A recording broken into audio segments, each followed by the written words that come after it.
Aujourd'hui, on parle de beauté pour hommes en vue de la fête des pères. En fait, j'utilise Jean-Sébastien comme modèle pour vous montrer des techniques simples pour les hommes de tous les âges, vraiment. Et j'adorerais que vous ayez l'ouverture d'esprit de peut-être vous dire que ces petits trucs-là seront pour vous.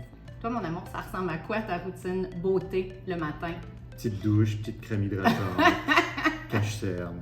Non, c'est même pas vrai.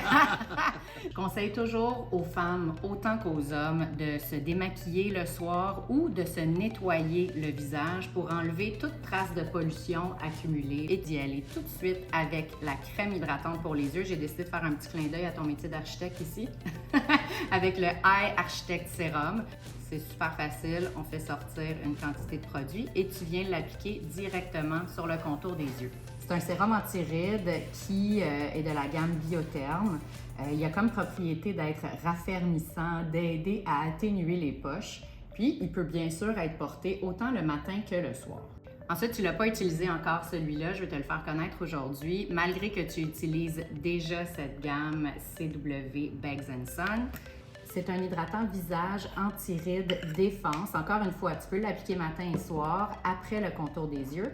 Un des actifs clés dans cet hydratant, c'est l'excès d'érable rouge du Canada, qui est en fait un puissant actif pro-collagène, pro-élastine, anti-rides et anti-pollution. Bon, maintenant que tu as fait un beau dodo, que notre fils ne nous a pas réveillés de la nuit, que tu te sens reposé, ce que tu vas faire, c'est que tu vas combiner ta crème contour des yeux qui est très anti-poche, qui s'appelle le Depuffer, qui va vraiment venir lisser, avec un patch yeux. Ceux-ci de Karine Jonca ont comme propriété de diminuer les cernes, les poches sous les yeux, de donner un air reposé.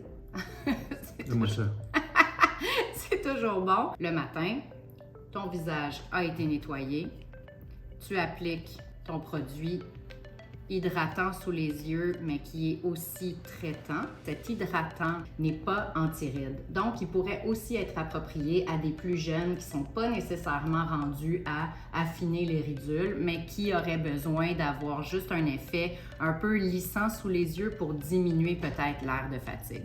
Et tu vois, quand tu retires le patch de la pellicule, tu viens appliquer le petit côté à l'intérieur de l'œil, donc celui-ci de ton côté gauche. Tu pourrais même le mettre un petit peu plus sous l'œil et tendre ta peau et l'appliquer ici.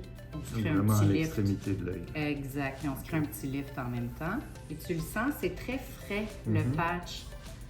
Donc, cette fraîcheur vient aussi réduire l'enflure qu'on a sous les yeux.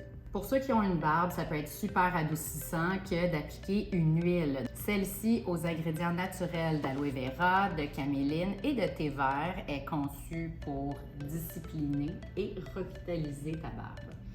Alors, tu peux appliquer quelques gouttes dans les mains. On va commencer par ça. Ça sent bon, hein? Ça sent bon. Quand on a enlevé les patchs pour les yeux, qu'on a fait sa routine complète de soins, bien, à ce moment-là, on peut peut-être penser à un petit maquillage. J'ai gardé ça très simple. 2 items, non, 3. Moi, je suis une très grande fan du cache-cerne. Je t'en ai déjà appliqué dans le passé. Tu trouvais que tu avais un air reposé. Allons-y voir si tu as envie de l'essayer aujourd'hui. Lâche-toi lousse. Pour que le cache-cerne ne paraisse pas, messieurs, l'idée, c'est d'en appliquer très peu. Alors, on peut aller chercher directement avec le bâton, le coin interne, sous l'œil et à peine au coin externe. Il y a un vrai pro, génial. J'ai pris le meilleur. Puis tu vois, déjà, on voit la différence d'un œil qui est un petit peu plus éclatant. Le cerne, c'est-à-dire la portion un petit peu ombrée, là, ici, est illuminée. On veut s'assurer qu'il n'y a pas de démarcation. Alors, quand tu as tapoté, tu es vraiment allé dans le creux. Et là, c'est ça. Ce que je veux, c'est que tu ailles un petit peu plus bas pour dégrader le tout, pour t'assurer qu'il n'y a aucune démarcation. Et sachez que le cache-cerne doit être choisi de la même intensité, c'est-à-dire de pâle à foncé que la peau, et de la même teinte. Donc, Toi, tu es un petit peu plus rosé. Il ne faut pas que tu aies un cache-cerne qui soit trop jaune, sinon ça va faire une démarcation. Ce qui est important, si jamais on souhaite unifier son teint ou lui donner un petit peu de chaleur, c'est d'y aller avec une poudre bronzante qui est mate, parce que tu ne veux pas avoir de la brillance sur ton visage.